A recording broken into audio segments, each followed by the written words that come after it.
Well, welcome, ladies and gentlemen, to our latest President's Address. I'm here with our Interim General Manager, Andrew Shields, just to fill you in on a few things that have been happening, or a lot of things that have been happening in the REISA household over the last few weeks. Firstly, some great news that's just come out from the Real Estate Institute of Australia. They have produced their latest market facts. And Adelaide, slow and steady, has been a great performer in the marketplace over the last 12 months. In fact, we're the only capital city that's seen an actual increase in our median house price. Now increased over the last 12 months by 2.5%. 0.7% for the last quarter to a median value now of $487,500. Great news for dear old Adelaide. Shows that our market is progressing slow, steady, as it always does. Stock level at the moment, very tight. All of you out there are probably struggling to get that stock at the moment. So great market conditions. A lot's been happening in the REISA household over the last couple of weeks in particular. And Andrew's now going to share with you some really important facts, in particular, of course, to the property management arena. Obviously, we have been working extremely hard, producing training for property managers as quickly as we possibly can to get that accreditation process in order. But we are fast running out of time. So I'm going to hand you now to Andrew, who's just going to give you an update on the latest deadlines that if you haven't done it, well, then you'll need to be talking to this man alongside me very, very quickly in the next couple of weeks. So Andrew, just give us a rundown on exactly what's going on. Thanks, Brett. Yes, and really a lot of you guys would have received an email from CBS last week highlighting the deadline of the 28th. So I think, first of all, I think it's important to thank all our students at the moment, our hardworking students who are running through all the units at the moment to meet that deadline.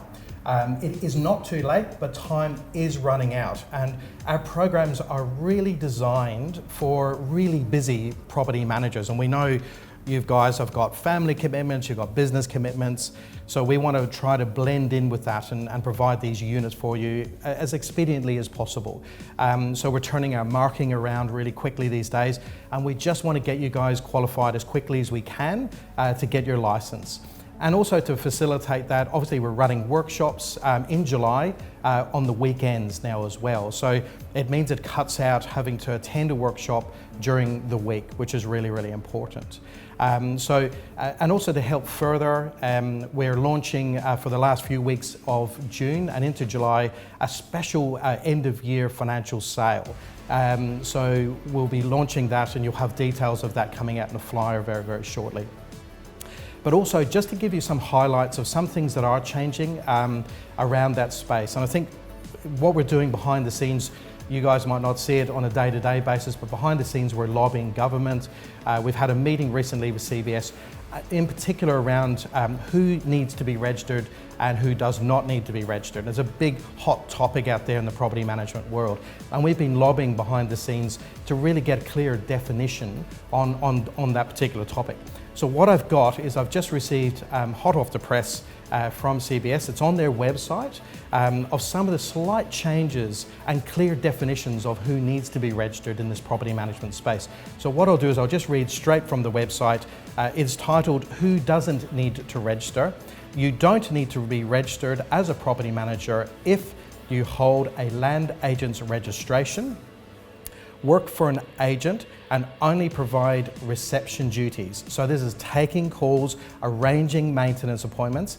They've also added now receiving or depositing trust money, assisting with preparation of forms and agreements for approval by the agent or property manager. So there's a slight change in that. Only provide financial services to an agent, and the example that they give is a trust accounting administrator. Only manage properties for yourself or relatives. Only manage short-term rental properties or holiday homes.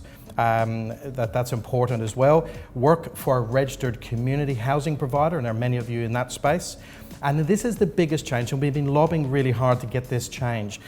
Only conduct commercial property inspections. So there's a lot of people in the commercial space, and we've recently had a meeting with the committee, Brett, the Commercial and Industrial Committee. And one of the things we lobbied really hard with CBS was to change the fact that a facilities manager needs to be, does that person need to be registered as a property manager or not? So we lobbied that it should not be within the licensing requirements, and they have changed that. So just to outline that, facilities managers do not require to be licensed. So that's a real big change and will help a lot of people in the commercial space. Now, the thing that actually highlighted during the committee meeting as well was a lot of commercial agents out there do both sales and also do leasing. And there was confusion because they didn't... Total confusion. They did not feel that they needed to be licensed. And I am still lobbying CBS on this matter, but fundamentally, if you lease a property, doesn't matter if it's in the residential space or a commercial space, or you have that mix between sales and leasing, you still need to have a property management license. So that's really important. And there's a lot of people out there that will affect. So it's really important moving forward that any individual who does any leasing, commercial or residential, sends me through their transcript of any academic qualifications that they hold. And it could be a Cert 4, it might be a degree from the University of South Australia. That needs to be sent through to me so that I can then qualify what you're required to do as far as units. Now, people in this space of the commercial world usually have a sales representative license, and they may only need to do 4 units, they may only need to do 1 unit. But to determine that, I do need those academic transcripts sent to me as soon as possible. My personal email address here at REISA is andrew.shields@reisa.com.au. So if you could send me through those, I will then get back to you and get my team to get in contact with you to roll forward in regard to your enrolment and see if you do need any further units of study. So that's one major update, I think, from where we're standing today. The other thing is, again, you may not affect you on a daily basis, but we're changing the way we're doing our REI forms live. Now, what we've picked up from feedback from our members, and we've listened to our members and we've now changed this, is that changes to the forms was a very slow process. And it took a long time to get any changes through.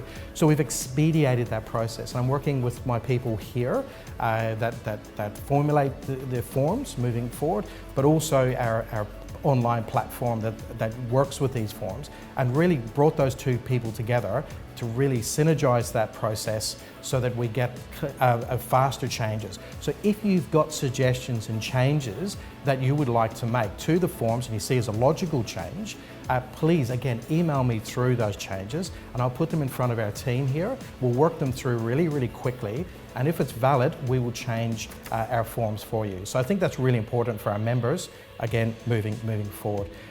So I think basically that's everything that I need to update you guys on this week. But again, thank you to all the students and all the members for your support for REISA. We're actually getting great feedback from our students now. Again, we've listened to a lot of feedback from the training and we've implemented a lot of changes. So you may, as I say, not see those changes on a daily basis, but we are changing the way we do business at REISA, and we're very member focused moving forward. So I think that's it, Brett. Well, it's been a very busy time, of course. Andrew's been working extremely hard. He's got a lot on his plate at the moment as we move through this transitional period before the 28th of September, when all the licenses need to be in place. We've already spoken to CBS about the possibility of getting an extension. No way are they going to be looking at an extension come the 28th of September. So all of those licenses need to be in place. The next big thing that we want to talk to you about very briefly, because we know you don't want to be sitting here listening to a video forever, is that we are now in the position to start our major strategic review. So what is going to happen in the next couple of weeks, all of our members will receive a Survey Monkey, and we strongly urge you to participate in that survey. Give us your feedback on what REISA is doing well, what REISA is not doing well, what you would like REISA to be doing in 2020 and beyond. Services and facilities that you want as a member, that you want us to provide for you. We need that valuable feedback. To support that survey, we're going to have a whole series of open forums that are going to occur right across South Australia. The first open forum will occur on the 1st of July, where we'll get all of our REISA committees together and get feedback from them. On the 5th of July, we'll have past presidents, life members, Sir Robert Torrens Award winners, all together to provide feedback. And then we'll have a major city forum here at REISA on the 12th of July. for all of our city members to participate in. All of it will be facilitated by Roseanne Healy from Enterprise Corporation, who is the major stakeholder in putting all of this information together to provide a strategic review report for us. We'll also be visiting all the country areas: Port Lincoln on the 8th of July, Berry on the 9th of July, and Southeast on the 10th of July. So we're making sure that everybody has an opportunity to participate in this open forum. Roseanne will then pull all that information together and present a very detailed report and strategic plan for the board to review on the 19th of August. So there's a lot happening here. Make sure you participate in these forums. They're here for you. We need your concerns so that we can implement strategies for a major transformation of the Institute in 2020 and beyond. So thank you for your time today. This has been a little bit of a longer video than normal, but a lot of really good information that we need to impart to you. We need your support, so continue supporting the Institute, the board, and our interim general manager working very hard to make sure that we transform this Institute into a cutting-edge organisation for 2020 and beyond. Keep listening, keep selling, and enjoy the winter break. Thank you. Thank you.